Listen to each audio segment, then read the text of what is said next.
Hi everyone and welcome to PDA Group's Expert Talk Sales.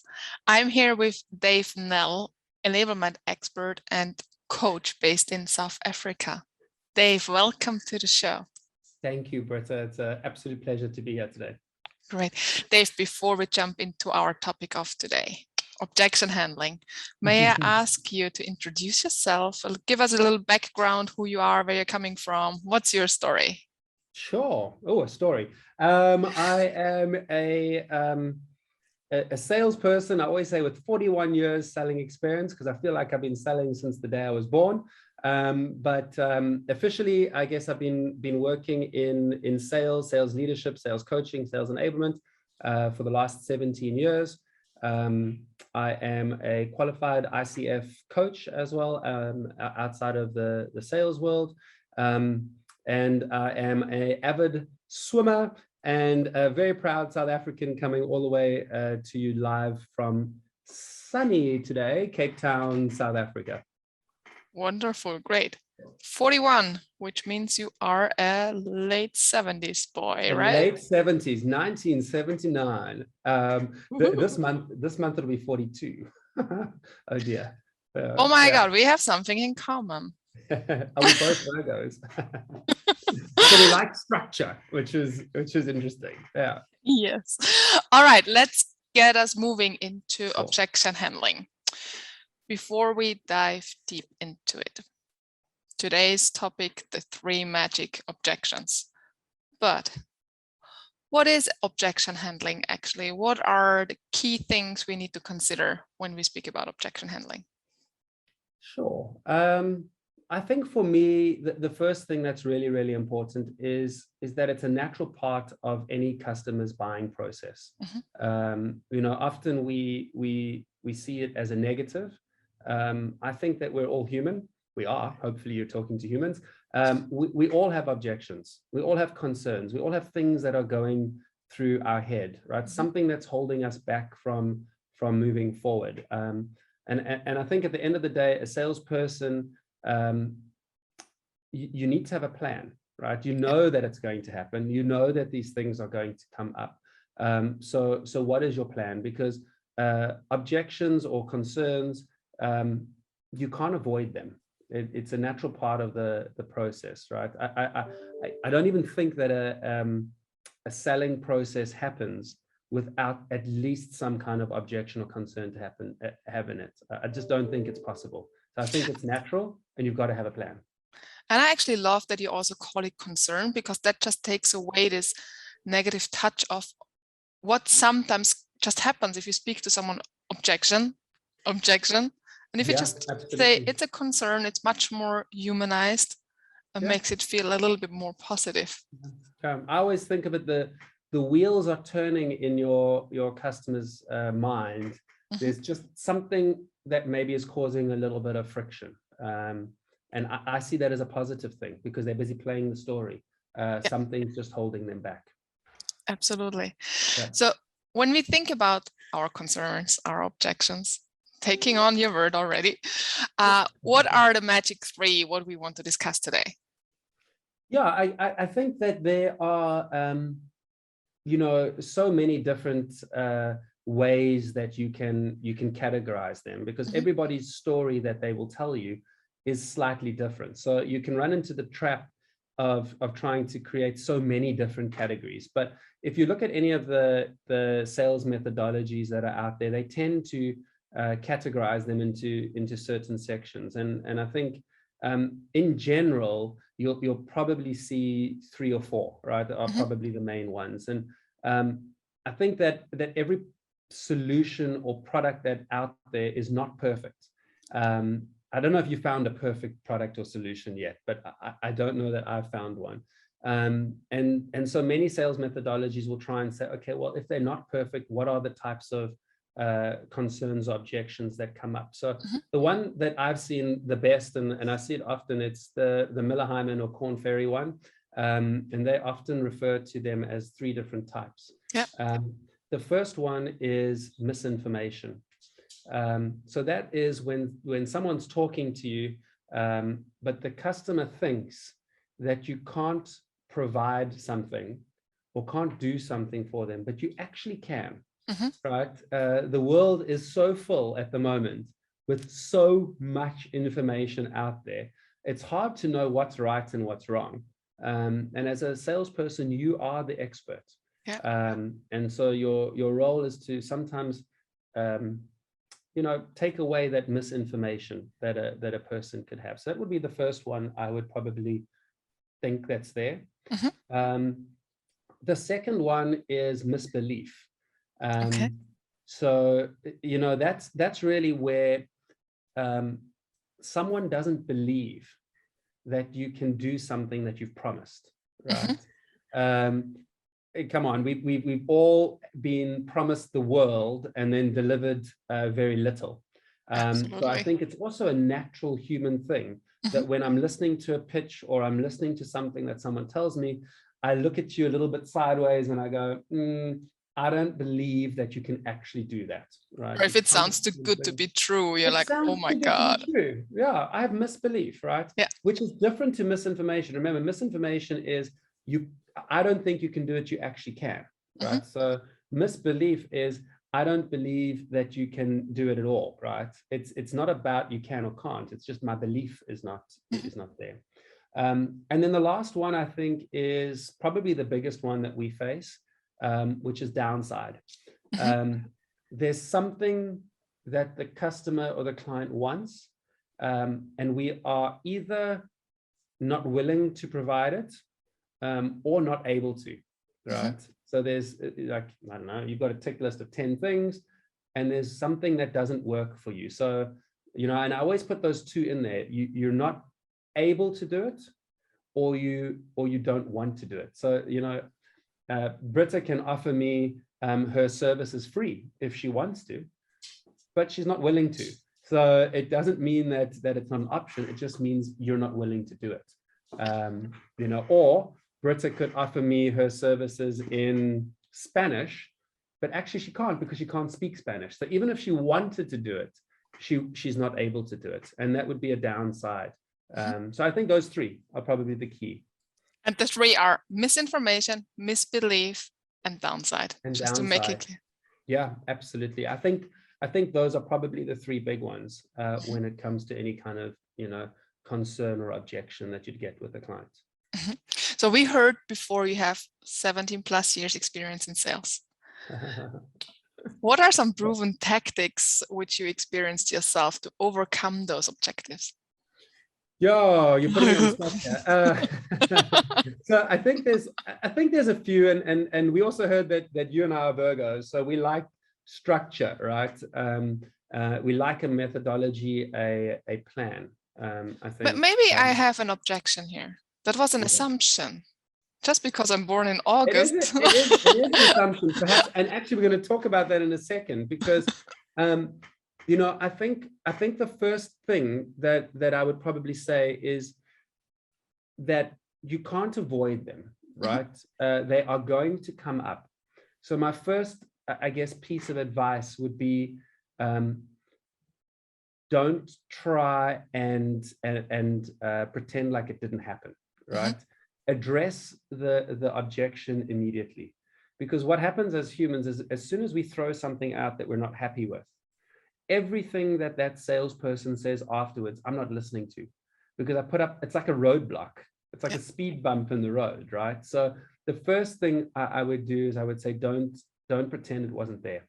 Address it immediately. If your customer is willing to tell you what's not working for them or that they're not happy with, straight away, tell them that you've heard them, right? So when someone raises an objection, straight away, I say, appreciate what they've said. Say, Britta, you're not the first person to tell me that. I can completely understand. Price is important to everyone. Appreciate the concern or the objection that the person has brought up. Now, that might sound obvious, but it's amazing how often we don't do it, right? I don't know why. I don't know if it's because we're scared. All of a sudden our emotions have gone up, our blood pressure's gone up, and we just don't know what to do, so we don't think logically. It takes a little bit of bravery also to state, hey, I heard you, I listened, and let's speak about it. Yeah, absolutely. Bravery is a good way to put it. I think it takes that, and you know, if you're new in selling, one of the things that I've found that really works is if you just appreciate where the customer is coming from. It does two things. The first thing it does is it tells the person you've heard them, right? It tells them that you're actually present in the conversation. But what really is cool is the thing that it does is it gives me time as a salesperson to think, because it just slows the conversation down and says, oh, okay, let me take a breath. Let me appreciate where that person is at and gather my kind of thoughts and see where I am. So that's the first thing that I would do, is that no one's moving forward until you address it. So one, appreciate where the person is at. For me, I think that I would probably also make sure that as I'm going through this process, it's not good enough just to say, Britta, I hear you, right? That's nice, but Britta's not moving forward just because you heard her, right? I don't think that's going to be enough. The other thing that you have to do is you have to address the actual objection or the concern, and depending on which one it is of those three, you might do it slightly differently, right? So I mean, I can chat through how I would address those three different ones, if that would be helpful for you. That would be awesome. Just give us a brief run through quickly, so we get an idea. So, always, all of them I would appreciate no matter what, right? The second thing is I would take a look and say, well, if it is misinformation, right, then what I would do is I would simply correct the information. Now, that sounds easy to do, but you've got to be really careful, because when you're correcting a person, you're telling them they were wrong. And so I think what really matters is the tone and the body language when you do it. So it's less about fixing the information, more about how you do it. I'm sure that you know that good old stat that, you know, in a message, 55% of what you say is all about the tone. 38% is the body language, and only 7% is the words. So make sure that you really give the correct information and you do it with care, because you're telling someone they were wrong, right? And that one is a difficult one. So it's actually active communication versus active listening, because you need to use all levels. You absolutely have to. And you know, people would say, well, does body language really matter? But even if you're on the phone, right, how you hold yourself, the person can feel it. So that's the first one I think that I would look at, is I would definitely say, when it comes to that misinformation, make sure that you have fixed or corrected, right, that thing that the person has got wrong information about. The second one is misbelief. What's really important there is, if I don't believe you, I'm not moving forward until you give me proof, right? So it's not good enough just to say, you know what, Britta, trust me, our service is amazing, okay? That's not going to shift the person. You have to give them proof. So in your organization, think about the types of things that there are as proof. Client testimonials, awards that you've won, show them a demo, but people won't move forward unless you can shift their perception. And they're not going to do it just by your word. They have to see proof. And then the last one, that kind of downside. You know, it's interesting. I always use the example of people who've gotten married, right? I can guarantee you that those of us who have gotten married, the person you married or you're dating had something about them that maybe wasn't the perfect thing, but you married them anyway, right? What you do is you weigh up the costs, you make a checklist. So with the downside, what you need to do again is appreciate where the person is at and take them back and say, let's take a look at the things that were important to you, okay? And the fact that we can't do this one thing or are not willing to do this one thing, does it outweigh? but be part of the conversation with your customer, because they're going to do it anyway. You might as well be part of the conversation.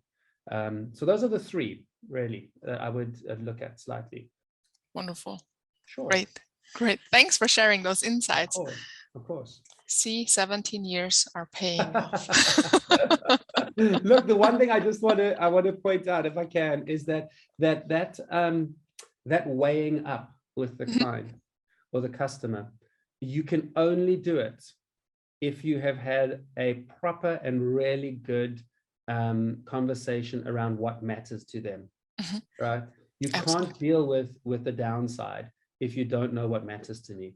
And I think often you see that with people as they try and pitch the product too early, and then they can't backtrack and say, well, hold on a minute, Britta, you said this. They've skipped that whole process. Yeah, you need to understand your prospect or your customer also to manage expectations there. You do. Yeah. Absolutely. Dave, when we think about objection handling from the point of enablement, how can we support our teams? How can we empower them to lose the fear of objections, lose the fear of having a pushback? Yeah. What are some tips? Yeah, I'm thinking, so the first one is we've spoken about it so much already. If you can get it in the minds of your salespeople that objections are normal, and we expect them to happen. It's not a bad thing when they happen. So I think that's the first thing, is get that culture in your business, in your coaching conversations, in your training, that we love these things because it means you're doing your job, right? We celebrate them. So that's the first one, is change that mindset from something bad to, if you're not getting objections, it means you're not calling your clients. It means I just wanted to say that if you don't get an objection, you have to question what you just did. You really do, right? Or are you doing anything is the question. So that's the first thing, is change the culture from a negative to a positive. And that just takes time and celebrating when we get them.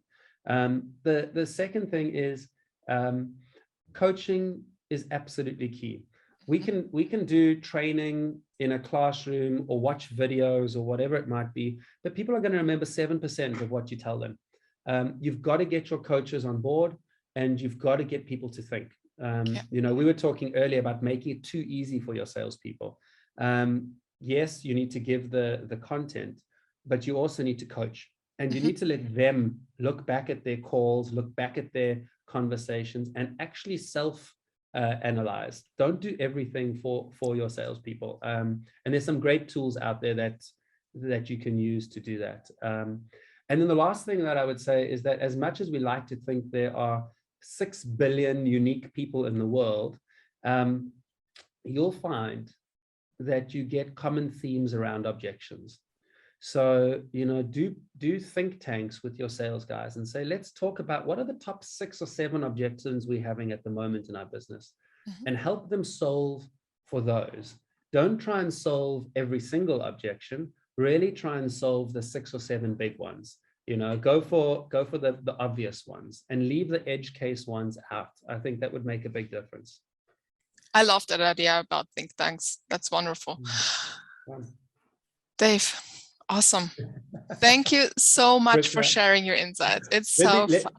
Yeah, you're welcome. I was going to say, let me ask you, when are you coming to Cape Town? And I'm listening for your objection. There shouldn't be one. When I don't know. When it's stable again. And that's my objection.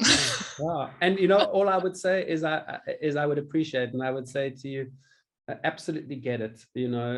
Traveling with certainty is so important. And we need to make a plan when that happens. That's it. Definitely. Yeah. Dave, if our audience wants to reach out to you and wants to connect, what's the easiest, fastest, best possible way?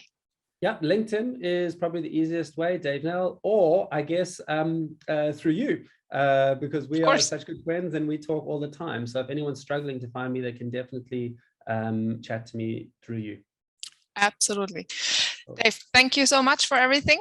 It was a pleasure to having you. It was really insightful. Thank you. And speak to you soon. Yes. Of course. I just want to add one last thing. Sorry, Go ahead. we've been talking today about objections.